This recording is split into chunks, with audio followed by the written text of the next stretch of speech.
1,000 hands applaud tonight. I sing my song, my star shines bright. I stop and smile, I take my bow, I leave the stage, and then somehow backstage. This is a show business story with, as they say, a glittering cast. But it doesn't take place in London, Paris, New York or Las Vegas. It takes place here, in Batley, a wool town in the West Riding of Yorkshire, a long way from the glamorous world of stars and neon lights. But one local resident, former fairground barker and small-time bingo operator James Corrigan, noticed that Batley lies at the heart of an urban sprawl that embraces 3 million people. 3 million people starved of entertainment. Corrigan was born into a family of travelling showmen. He never went to school, but he inherited his grandfather's flair for showmanship, which was to manifest itself in Batley in 1966. With his own modest savings and a huge loan which he somehow arranged with the brewery, he wanted to build a theatre and a club combined, which would seat 1,500 people. It was, to say the least, a crazy dream, made even more bizarre by the fact that the chosen site had once been part of a sewerage works. The locals had heard of the saying, where there's muck there's brass, but this was ridiculous. People used to come out in the cast from Leeds because they thought I was insane. The bachelors were booked to be the opening attraction before a brick had been laid. And we were asked to come up to Batley to lay the foundation stone for a new club called Batley Variety Club. A mere 14 weeks later, Batley Variety Club opened its doors to the public, who paid £5 bob apiece to see the show. Few of the artists who were booked knew what to expect or even how to find the place. I think one of the amazing things about the club was that it was situated in such a funny place, really, when you think about it. If someone had said to me Batley 2 years before I went there, I don't think I'd actually have... I'm sure I hadn't actually heard of the place. It seemed to be absolutely in the middle of no man's land. And the thought of playing at Batley, you know, to a lot of stars, they used to think, well, where is Batley? You know, it seemed like out in the sticks, up in the frozen north. I didn't even know it was in Yorkshire. I thought it really was north of Liverpool. Of course, to try and find Batley is something else.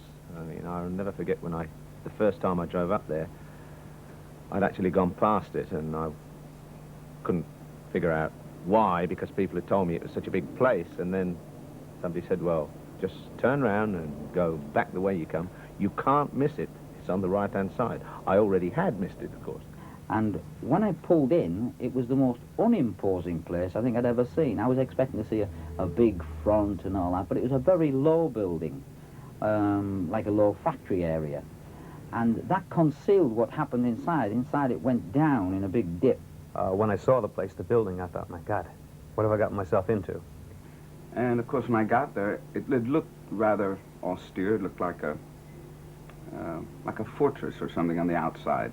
The fact that there was a slag heap at the back of the club really didn't matter. What mattered was when you went inside the place.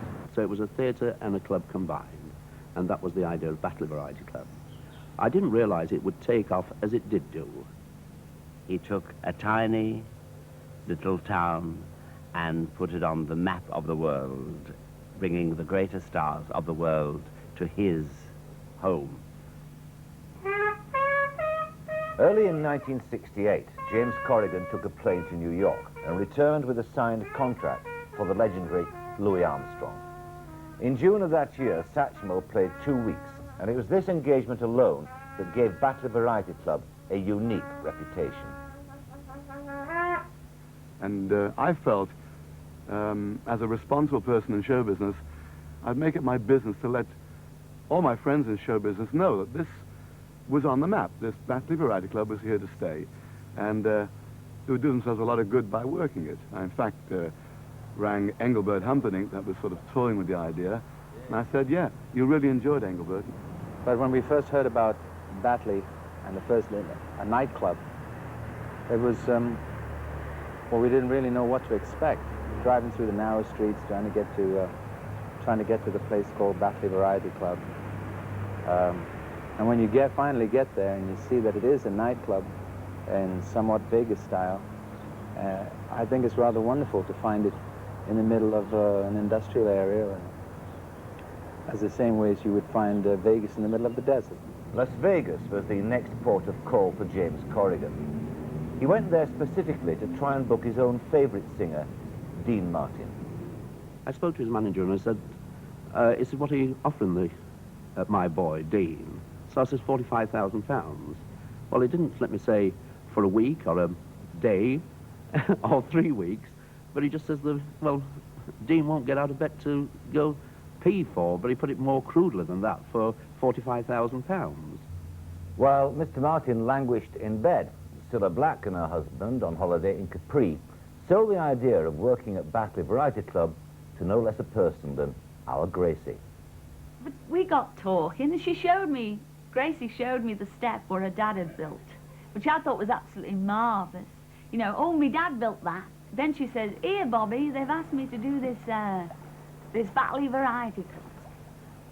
I mean, what do you think I should do? I mean, I know all the latest songs. I know all the, thank you very much for the entry. I have to look at the titles. I think, well, this will be all right.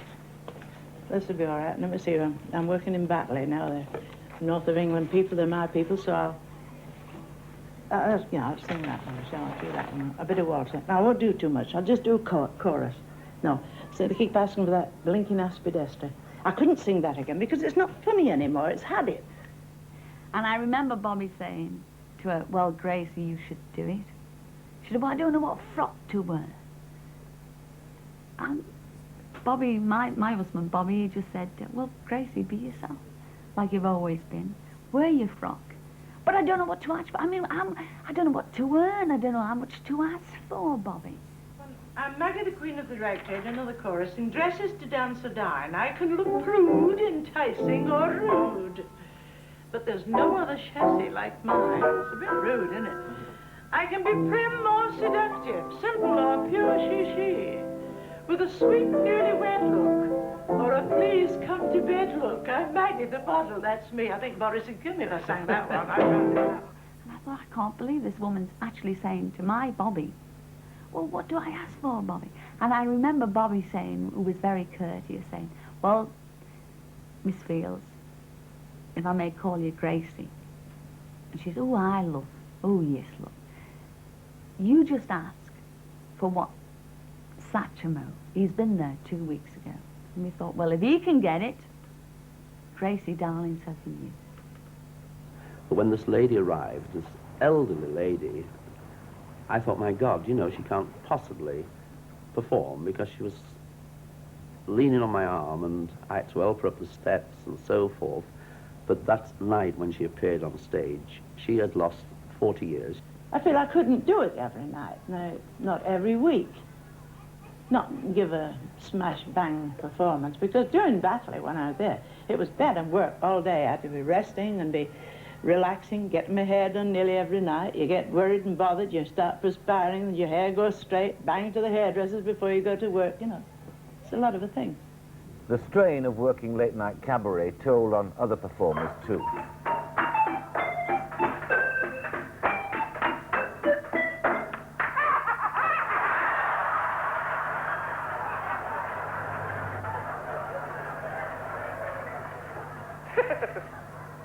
Announce me, I'm going to sing.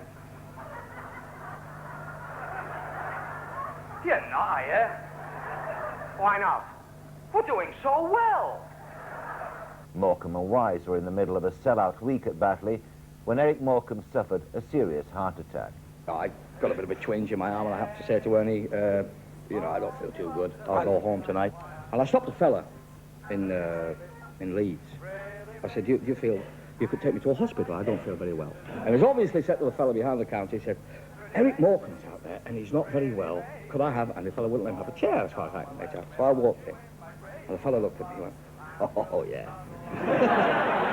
And he says to all the boils and the cuts and the slashes in the corner there, in the outpatients, they're like, hey, 'tis him. Yeah, it's true. So I'm lying down on a stretcher there. The next thing I know, I'm being injected. This Walter Butterworth is sat with me. He says, my mates won't believe this. He says, and this is the exact words he used. He says, will you do us a favour? I said, what? He said, before you go, will you sing me?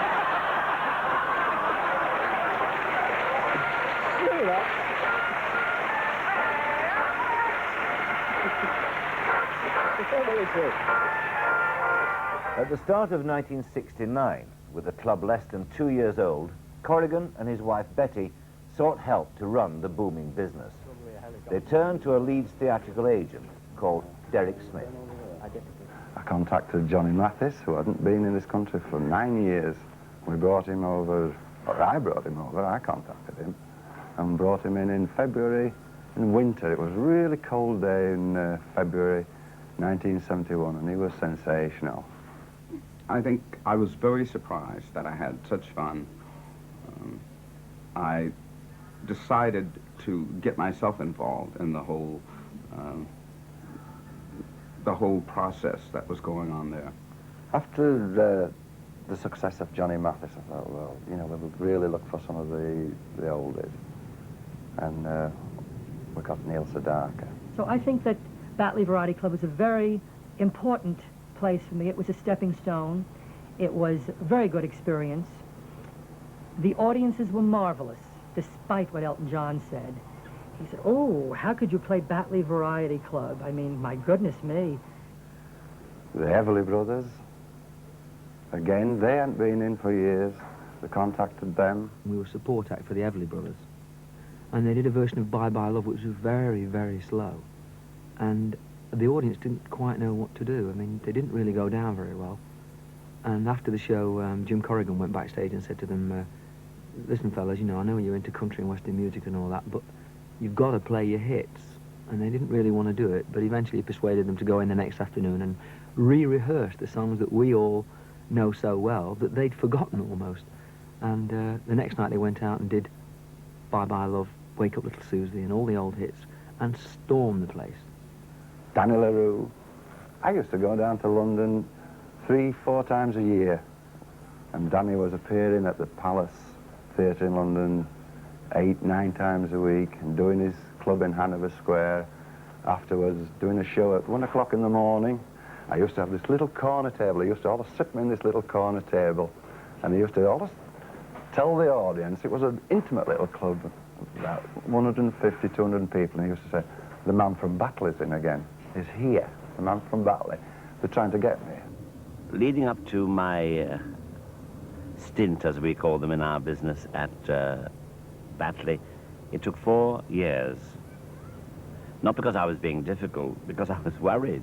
I was the first artist to take a full production, as one would do in a theatre, with 16 boys and girls and probably 150 costumes, plus sound technicians and lighting technicians, which had to make it fairly expensive, so much so that the Daily Mail worked out what Batley had to sell. I was very intrigued that apparently it was something like 1.5 million pints of beer and 400,000 chicken in the baskets and cod and chips.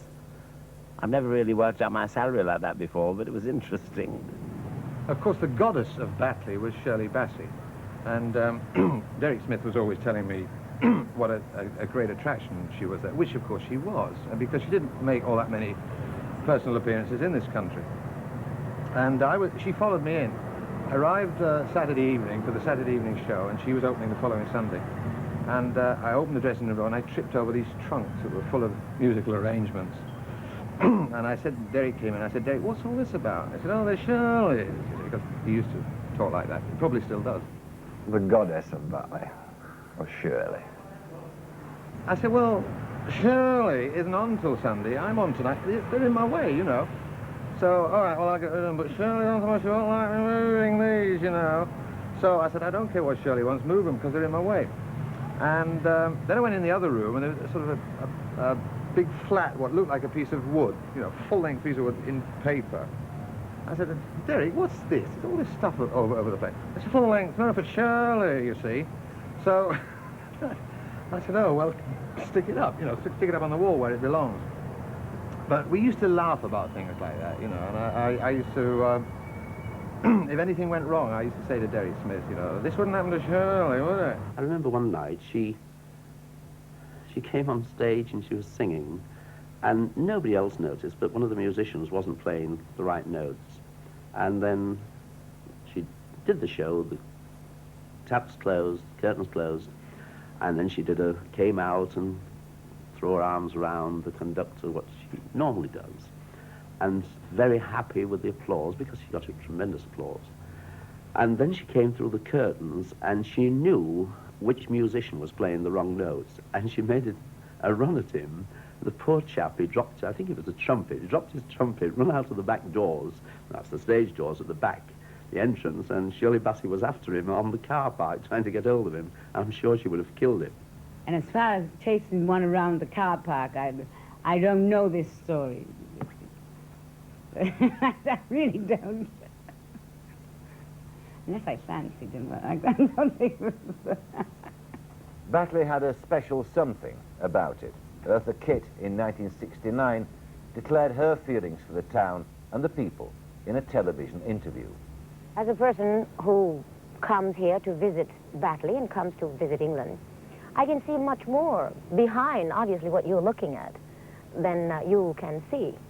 For instance, I don't think you can see the trees for the forest. Now, I can look around Batley on this hillside over there, for instance. Those homes, to me, are absolutely beautiful. I think also that it depends on what kind of people you have in an area, too. But the something special in the memories of most of the stars was the audiences. We had tremendous audiences every night. You know, and when I say every night, because I was there 3 weeks at a time. You know. And I was very happy to find out that they were exactly the same kind of audiences that we used to get in the variety theatres. There was an electricity. There was something in the air there that you can only get in certain places. If you try to build a building and you try to put that electricity and that atmosphere in it, you'll never ever get it. It was a wonderful place to play for a comedian, because the audiences were right there in front of you. You could almost touch them. And in fact, you did now and again. And they loved to laugh. They loved comedy. The Yorkshire people would really let you know about it, because thank God they were nice to me, but I tell you, they're honest, down-to-earth people. And if they didn't like you, they would let you know. The thing that really did me in was when I went into the hotel in Wakefield prior to the rehearsal in the afternoon. I think it was a Sunday afternoon. And as I came down, I was going out the door, there was this big burly doorman that was there. And he looked me right in the eye and he said, "We'll know tomorrow." I said, "You'll know what tomorrow?" He said, "We'll know if you're any good or not." He said, "Up here, if you're not any good on the night, you don't finish anymore. They send you away." I was expecting much more the kind of offhand cabaret type audience who were going to clatter and bang all the way through my set. And in fact, although cabaret audiences tend to clatter and bang a little bit anyway, it wasn't anywhere near as bad as that. And from the age of about 7 until I was 15, I was quite used to singing in working men's clubs where they were drinking and chatting. And so I was, you know, it took me back a few years, but I was able to cope with that without any problem at all. I mean, tables about that big, and you saw 8 people with pints of beer like that, you know. And the clinking of glasses was very strange. But in fact, it is a bit disturbing when you're singing a beautiful ballad like Miss You Nights and there's knives and forks going clang, clang all over the place. But they would close the bar while I was on, because I was in my contract.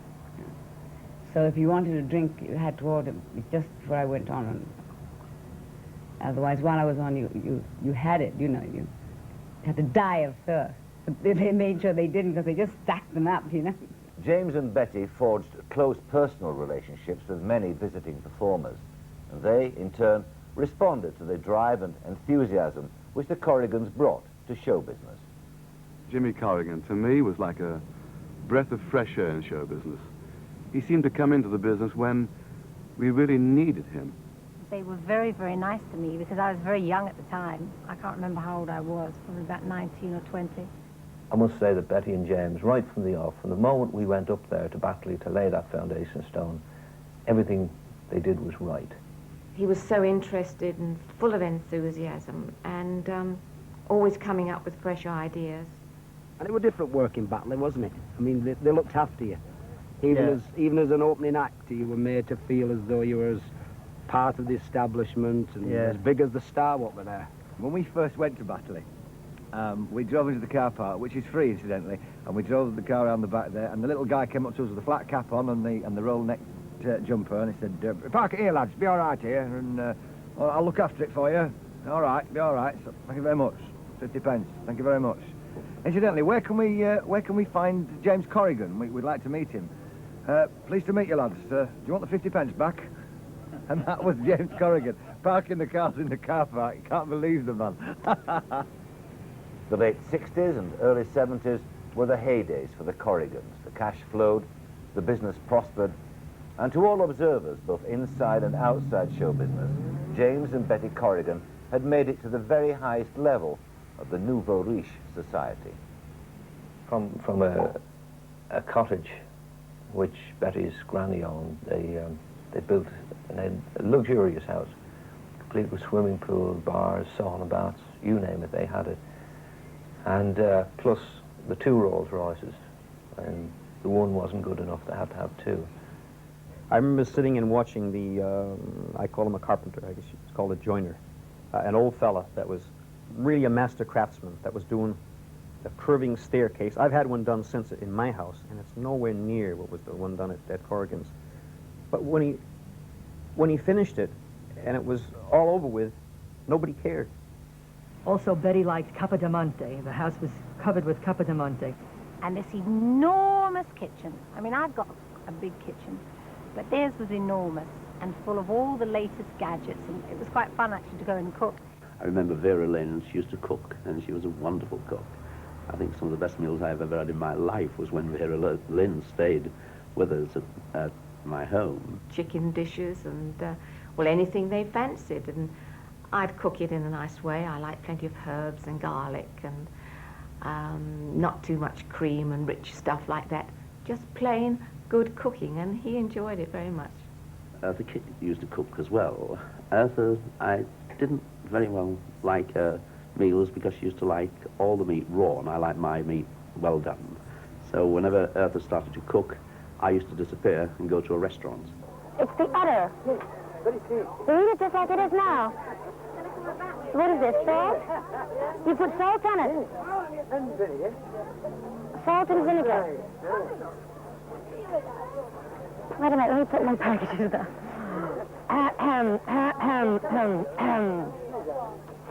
Is this how you do it, with vinegar and all? Like a bit kicked? Oh, it's no. No, I've never had it before.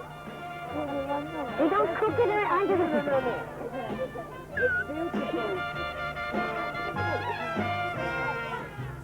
Do you see us dining on caviar and pheasant with the descendants of royalty? Well, with my champagne taste and your beer bottle pocket, I'll be having pheasant while you're dining with the peasants, dunking donuts in a diner without me. Staying in Batley for a couple of weeks isn't exactly a holiday. The tourist attractions of the town are, to put it mildly, limited. When you work in a cabaret setup like that, far from London, therefore far away from your friends, what you do at the day is terribly difficult. We would go horseback riding. They would have horses right on the premises. Or we would go into town and look at antiques. Betty loved antiques. I played golf with Peter Alice at Moore Allerton Golf Club. And besides playing golf, I had an opportunity to explore the moors in that part of the country, which were exciting. We went to York Minster, which is an ancient ruin. And we had many, many happy times together, drinking brandy and port and getting a little loaded and falling into the pool. And the pool, I remember I said, I'm going to go down and have a swim today. And I got down there and it was green. It was all full of algae. The filter hadn't been changed. Well, I used to go shopping with Mrs. Corrigan. I remember one incident, I don't know if I should tell this, where Betty Corrigan took me into Leeds, and I was dressed very schlumpy, as we say. And when we got back to the house, she said, oh, I didn't want to say anything, but I was very embarrassed. I didn't want to tell anybody that you were the star attraction this week at my Batley Variety Club, because you looked like a ragamuffin. Well, James Corrigan said, one night. You've got to have fish and chips while you're in Batley. I mean, it was just the place to take you. So when would you like to go? And it's after the show. I said, well, Friday, I think it was, or Saturday. And I got all dressed up. Put my best cocktail dress on, my best high heel shoes, my little mink jacket, and they took me to a fish and chip shop. And I thought they would take me to a restaurant, The kit used the time to learn some new numbers. Well, as I leave, I'd like to hear you all sing on Il Climo Batak, on Il Climo Batak, on Il Climo Batak. Oy vey. There's always a joker in the pack. There's always a cardboard clown. James Corrigan, Derek Smith and their team were well known for their practical jokes. I never used to have any music written because I was only a play-on a chord and a play-off man, and the bands preferred to sort themselves out in that respect. But what happened with me was, I had a band call one Sunday, and I said, now lads, it's very simple. You play me on, and then when I drop all the cards in the box, you go, da-da, and then you all go away, come back when I do this trick, and you know, play me off. So they said, fine, and they all went away. And that night, in front of 2,000 people, I walked on stage and they played me on. And then I got to the bit and I dropped all the cards in the box. And all the orchestra stood up and went, da! And I fell about. The audience didn't know what the hell was going off. Every date at Batley Variety Club was dealt with in a manner of who's going to top who with gags. Frank always used to know that James were one for playing tricks and all lads, all nice fun, but when he thought, oh, they're not playing any tricks and my birthday cake ain't blown up, he thought, that's it, I'm safe, till he got back in the dressing room. And as I opened the door, I had the fright of my life. There were 6 little pigs rolling around the room, squealing and squeaking, and the place was like a dustbin. They flew out of the air. I've seen some sprinters in my time, but Frank beat the lot. I must say, I almost had a heart attack. I used to do a gag doing impressions where I used to come out from through the middle of the curtains with a boater and a silver cane doing a Frankie Vaughan impression, you know, give me the moonlight, kicking my legs. But actually the silver cane was extended by about 20 feet because there were some chimney sweep rods all coupled together, and on the end of it was a brush, a chimney sweep brush. And I did this all week, and on the Saturday night I came out of the tabs and give me the moonlight. And I got to the edge of the stage and I looked, and the brush still hadn't come out. So I went down the steps into the audience, and I kept going out. And it was a big club, you know. It must have been, say, 100 feet. And what they'd done, they'd been and borrowed about 400 feet of drainage rods that fitted my cane. So I went down the stairs, up the centre aisle, through the auditorium, with this amazing cane. I thought, well, I'm not going to stop. And I went right through the club, right through the foyer, and I'm on the main Bradford Road, and this cane is coming out and out. And what they'd done, they'd spent about an hour in the car park assembling it. And as I was going through can you imagine the situation, 2,000 people thinking, well, okay, well, we get the gag, but what's happening now? There's about 400 feet of drainage rod being fed through Batley Variety Club. Amazing atmosphere. One night with the stink bombs, I've seen them used before, but they did something I thought was very, very unique. They put the stink bombs underneath, I think it was the microphone stand, underneath the piano stool leg, and underneath one other thing. I don't know what it was, but they were things where they wouldn't all go off at once because you had to put pressure on whatever it was to make the thing go off. So they went off time released. Like every 15 minutes you got this horrible rotten egg smell that came wafting by, and I knew they were doing something was going on. I didn't know where it was coming from. Yeah, wait a minute. As I walked in the dressing room, and I arrived, yeah, I opened I couldn't get in, actually, for boxes and boxes of Mars bars, because James found out that I used to wake up in the middle of the night and eat a Mars bar. And he had planned all these Mars bars. Well, I tell you, I had those Mars bars for years and years, and I've never eaten a Mars bar since. I can't look at one in the face. You know. I went on stage and I turned around to the table to get my Eric Morecambe top hat, and I went in to get the glasses, which are usually inside, and instead of getting hold of the glasses, I got rid of this very mushy, cold hot dog with onions, which surprised me because I didn't usually have them. And it was that kind of atmosphere there, you know, sort of little practical jokes on each other. I do a bit in my act where in the middle of a song it changes into a bolero rhythm, and I run off and I jump into a pair of biscuit tins and go out and go and dance out with these biscuit tins on my feet. And Saturday nights were the worst.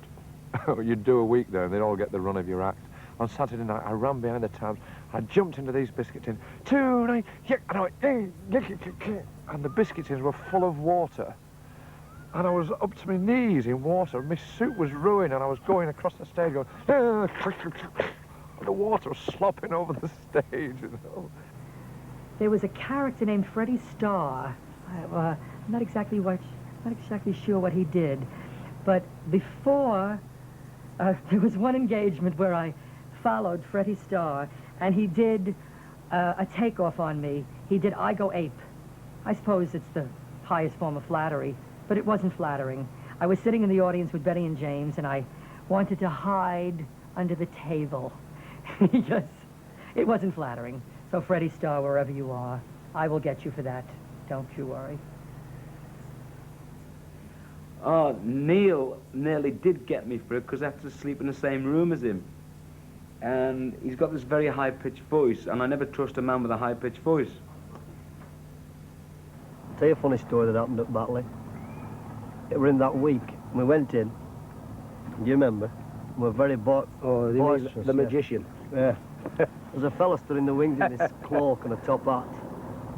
And I walked in, I went, "How are you, pal?" And he went, "Oh, my doves!" My doves. And I killed the dove, it dropped from underneath his cloak, you know. That's right. Anyway, he went on like that because he was a professional, you see. And I can look back now and have some very good laughs with lads because if them dressing rooms could talk. Oh, when Engelbert was playing there, you know, but I can't talk about it. So I get him in trouble. The whole time I was there, they didn't play any practical jokes on me, which is probably the reason why I kept going back. Gradually, the name of James Corrigan became as famous as some of the stars who played Batley. It was in 1972 that he received the supreme accolade. I had Eamon Andrews tap me on the shoulder and say, "Oh, thought I'd never get you. Former fairground boy, now international showman. Tonight, this is your life." Hand in hand with Corrigan's personal reputation, the town of Batley began to be seen in a new light. The comparisons between Batley and Las Vegas, which could once be seen as a publicist's invention, were now beginning to be taken seriously. The Financial Times, not renowned for printing publicity handouts, made the link between the two towns. Vegas is full of the machines and gambling and bright lights, which you didn't particularly see in Batley. But when you went inside, it had more or less the same atmosphere, and you saw the same caliber of entertainment that you would see in Vegas. To this day, Neil Sedaka acknowledges that James Corrigan opened the way for him to get to Vegas. He recalls Corrigan's words after his first night at Batley. I think you're going to be very successful in Batley, and I think you should play Las Vegas, Nevada, because this is really your forte. And here I am, 10 years later, headlining in Las Vegas, Nevada.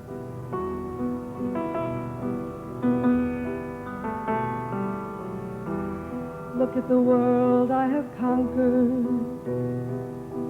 I've won every spin of the wheel. I get everything I go after. They ask me, how does it feel? I tell them that I trade the moon for a string with an orange balloon.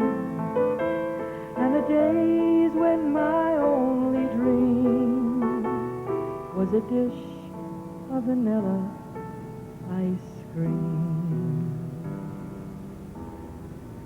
I went to Las Vegas 12 months ago, and this is true, I was walking along the main drag, as they call it. That's their promenade, except they haven't got a tower. So I was walking along the main street in Las Vegas, and a young bloke comes up to me, sidles up to me, and I had the corner of his mouth. He said, "Say, Bob, do you want to buy some hash?" I thought myself at the time, what a daft thing to be doing, selling Irish stew in the middle of a desert. In fact, in real terms, any comparison between Batley and Las Vegas is likely to end as a joke. Vegas was built to celebrate the fact that a fool and his money are soon parted.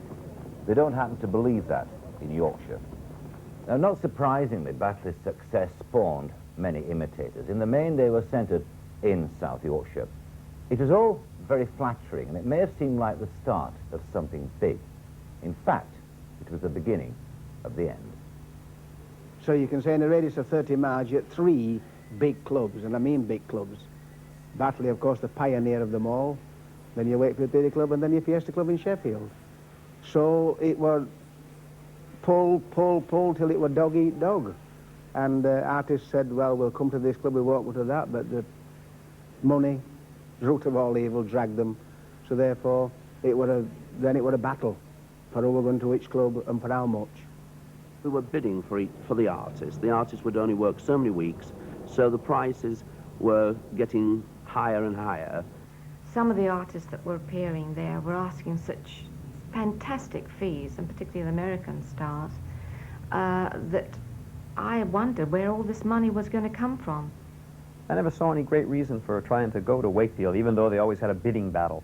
And when the opposition, you know, sort of approached me, of course I didn't go, even though they offered me more money.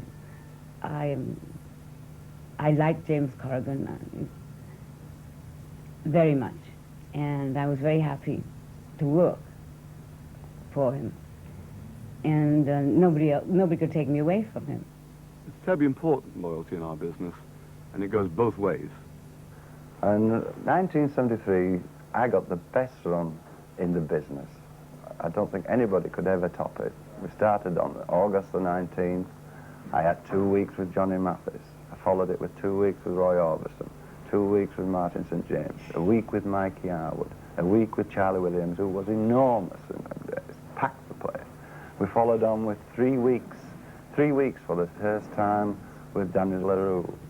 Then with a week with the Drifters, 2 weeks with Freddie Starr, 2 weeks with Neil Sedaka, 3 weeks with Shirley Bassey. And it went on. And then even into January, we had a week with Tom Jones and a week with Gilbert O'Sullivan. Nobody had ever done that. We packed the joint every night. Every night was a packer. And then come March, we have a crisis with no money.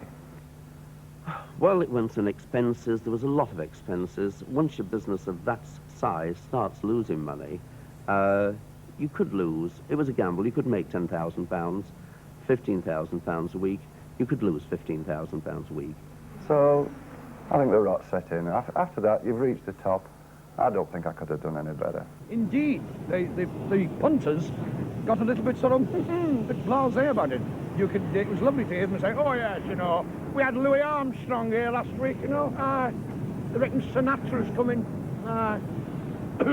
if he can, you know, if we can fit him in. I remember originally it was all Sammy Davis Jr. and Louis Armstrong, and I mean everybody but Elvis, it seemed to me, was coming over to play it. And it was very difficult, really, to keep a place like Batley going for 52 weeks in the year, because the emphasis at Batley was on who is the star. They had the Louis Armstrong, they had Tom Jones, Shirley Bassey was a great favourite there. And people would probably think, well, there's 10 weeks in the year, we'll see those sort of people. And the other 42 weeks, it's, you know, Vera Quigley or Gladys Hunt or somebody. The audiences were dwindling, so I knew that the income was dwindling coming in, and I knew that they were living very, very high. So yeah, I'd say I had an inkling that something was going to happen. After playing Batley Variety Club so many times, I became aware of little squabbles that were going on between James and Derek, and James and Betty, and there were ego problems, and there seemed to be some friction through the years. So in the middle of '74, we parted company, and I went and took my own club in Leeds. When he left, a table that used to seat 10 all of a sudden was being used to seat 16. And things were being taken away from the people that made the attraction of Batley not what it used to be before. When you saw the downfall of Batley, it wasn't a quick death or anything like that. There was all the intermediate things, the things that only an artist would notice, like you'd wander into the venue and you'd have a drink at the bar. One thing we always noticed as the Grummelbees was, I don't know, the carpets would be sticky. They weren't hoovered that day, they weren't cleaned. The bar staff, it'd take you 5 minutes to get a pint instead of 2 minutes. You might notice the band had been cut from a 10-piece to 2-piece and one dancer. I suppose there was a time when one felt that the whole thing was running down. The whole club scene had a fantastic boom. I mean, and you read stories of phenomenal prices paid to top-class artists, and I suppose the Americans came in on that one strongly. But there was a sensation, I think. I'm not that sensitive to these sort of things, but I did get the feeling that towards the end, certainly our trips there, that things were kind of running down. I came to live locally in Yorkshire, and I heard of like people who put their own tills, and one chap had his own till behind the bar, and he'd go to the till, ring it up, put all the money in, at the end of the night take the till off the bar and say thank you very much. I have a very good friend in show business, and he always says to me, in every successful show, everybody's got to earn. He talks like this. Everybody's got to have a little bit. And the trouble with Batley was that everybody wanted a lot from Batley, and they weren't satisfied with just a little bit. You can't concentrate. If you've got domestic problems, you can't run a business as large as that. It's impossible. Betty wanted this and wanted that, and James wanted to please, so he gave way when he should have stood firm and said no. I was amazed that they stayed together so long, because they were very nice together, but just, you know, one got a feeling. I think it's not all one-sided. It's not all my ex-wife's fault. It's probably a lot to do with me as well. It's a business that I think a lot of marriages go wrong. Whether you're an artist or you're running a business like that, it's a very difficult business to be in, a married person. So I'm not blaming anyone for that. Although it wasn't your business, you thought, jeepers creepers, that must have cost a lot of money. So you had an awareness, because you saw the side of things and the big house, and not as you worry about houses, that's a good thing, but when you go for the big 2 Rolls Royces, diamond rings, people say they're investments, but it's no good having them investments if you go into debt to get them. Their kitchen was full of tins and packeted food and all that kind of stuff. And right off that was the biggest cupboard, or it wasn't a cupboard, it was a room, the biggest room full of food I've ever seen in my life. It was like having your own supermarket.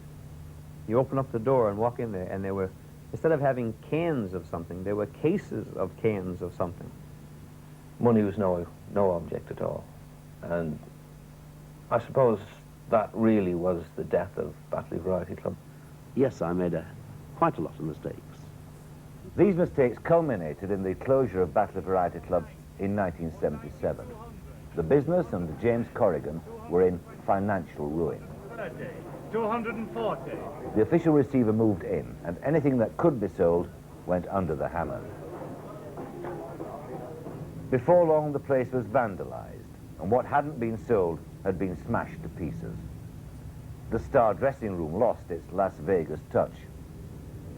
Kitchens, which prepared 1500's Campion chips a night, lay idle and derelict. The party's over. It's time to call it a day. They bust your pretty balloon and taken the moon away. James and Betty Corrigan divorced, and each left the district. It became, I knew it was a monster that took a lot of controlling. A great monster. I knew it was a monster, and I knew as soon as you relaxed or took your mind off it, the thing was going to turn around and devour you. His heart was too big. He gave too much. And like most people who give a lot, when it's necessary to have something given back, people weren't there to give it. I think that was the sadness of Corrigan. Too many people left when the great man was floundering. Everybody knows now the story of the clubs. There are hardly any big clubs left anymore. There doesn't seem to be anywhere at the moment for the variety people. This makes it so difficult for the newcomers and the young people to learn their trade. There's so few places left. It is sad because there's nowhere to play, you know. Waiting in the wings was Corrigan's one-time right-hand man, Derek Smith. Derek was possibly the only man in the West Riding of Yorkshire who believed that Batley could rise again. For 4 years, he planned and schemed to raise the money to buy the building. In the autumn of 1981, he reassembled the old team and set to work. We've got a new name now, the Frontier. I'll be very honest, I pinched that name from Las Vegas. I think it's a fabulous name because the Frontier is the boundary.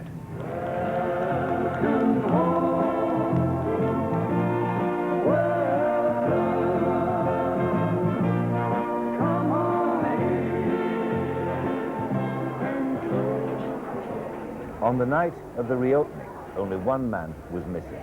I am delighted you are opening the club, and I am sure that if anyone can make it a success, it must be you. A success that you so richly deserve.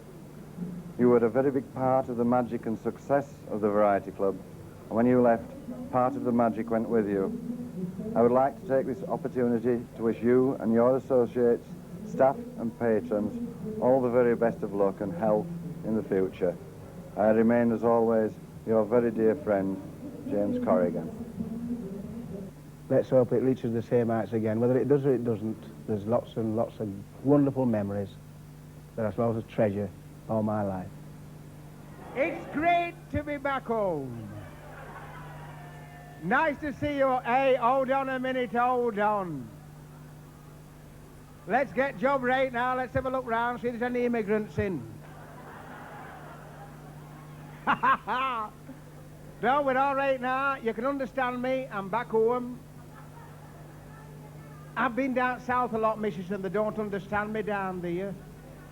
No, I know. So the building that was once the proud and successful Batley Variety Club has a new lease of life. Whether it regains its former glory or not, only time will tell. But what of the rags to riches to rags story of James Corrigan? Well, he's a new wife and a new life in the south of England. Will he, like the building he created, have another go at show business? That is a mystery at the moment. I've not quite decided. Corrigan did more for nightlife in Great Britain than anyone. It's impossible to rate him. I would put him with the great showman. I don't think that there's another club like it, or will be another club like it. What was special was, of course, James Corrigan. You know, he made the whole thing happen. He was special. If he hadn't have done it, I'd probably be in a better position than I am today. Now you must wake up. All dreams must end. Take off your makeup. The party's over.